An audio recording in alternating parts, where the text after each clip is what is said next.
வணக்கம் நண்பர்களே, நான் உங்கள் சோஞ்சி ஸ்ரீ லக்ஷ்மண ஆராய்ச்சி மையம். நம்ம இந்த திதியை வரலாம் திதியில் பார்த்திங்கன்னா திரையோதசி திதி வரைக்கும் பார்த்துக்கிறோம். இப்போ நம்ம சதுர்தசி பற்றி பார்க்கலாம். சதுர்தசி திதி பார்த்திங்கன்னா நமக்கு பௌர்ணமி அல்லது அமாவாசைக்கு பின்னாடி வரக்கூடிய 14வது திதி. இது பார்த்திங்கன்னா அதிதேவதைன்னு எடுத்துக்கிட்டிங்கன்னா காளி தான் இந்த திதிக்கு அதிதேவதையாக வராங்க. நித்யாதேவி சதுர்தசி நித்யான்னு வரும். வகை குரூர திதி. இது ஒரு நல்ல திதி கிடையாது. சிறப்பு பார்த்தீங்கன்னா நரக சதுர்தசின்னு சிறப்பான ஒரு இது. அது தீபாவளி அன்றைக்கி நம்ம கொண்டாடக்கூடிய திதி. இது இந்த திதியில் என்னென்ன செய்யலாம் அப்படின்னா எண்ணெய் தேய்ச்சி குளிக்கலாம், அசைவ உணவு சாப்பிட்றதுக்கான விஷயம் செய்யலாம், பயணங்கள் போகலாம், விஷம் ஏதாவது பாம்பு கடிக்கு இதுக்கெல்லாம் விஷம் முறிவுக்கு மருந்து சாப்பிட்றது இதெல்லாம் இந்த டைமில் நம்ம பண்ணால் நல்லது. தேவதையை அழைக்கிறக்கூடிய வழிபாடு செய்யலாம், காளி வழிபாடு செய்யலாம், தெய்வத்தை அழைச்சி நம்ம வழிபாடு பண்ணுறதுக்குண்டான சூழலை இதெல்லாம் செய்யலாம். ஆயுதங்கள்லாம் தயார் பண்ணுறதுக்கு இந்த திதியை பயன்படுத்தலாம்.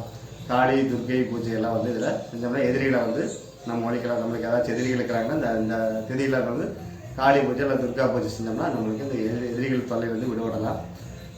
சதுர்தசி திதியில் என்னென்ன செய்யக்கூடாது அப்படின்னா திருமணம் செய்யக்கூடாது, கிரகப்பிரவேசம் பண்ணக்கூடாது, சரிங்களா. புதுசாக தொழில் தொடங்குறது தவிர்க்கணும், சரிங்களா. குழந்தைகளுக்குண்டான நிகழ்ச்சி, காது குத்துறது, மொட்டை அடிக்கிறது, இந்த மாதிரியான விஷயங்கள்லாம் நம்ம செய்கிறது தவிர்த்துக்கணும். இந்த வழிபாட்டு முறை அப்படிங்கிறது காளி பூஜை தான். இன்றைக்கு காளி பூஜை அல்லது துர்கா பூஜை முக்கியமாக கருதப்படுது. இது பார்த்திங்கன்னா நைட்டு ராத்திரி நேரத்தில் 12 மணிக்கு மேலே 2 மணிக்குள்ளே இந்த பூஜையை ஆரம்பிக்கணும். பொருட்கள் பார்த்திங்கன்னா சிவப்பு பூ, எள்ளில் தீபம், எள் எண்ணெய், அதாவது எள் எண்ணெய்ங்கும்போது நல்லெண்ணெயில் தீபம் போடணும்.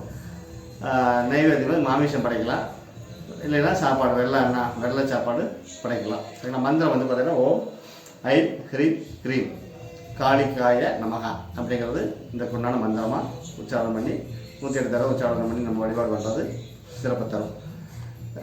இந்த சதுர்தசியில் சிறப்பான சதுர்தசி அப்படிங்கிறது ஐப்பசி மாதம் வரக்கூடிய அமாவாசைக்கு முந்தின நாள் ஈவினிங் வரக்கூடிய சதுர்தசி ரொம்ப சிறப்பானது. அந்த அன்றைக்கி நரகாசுரன் வதம் செஞ்ச நாளுன்னு நினைவு குறித்து வழிபாடு பண்ணுறோம்.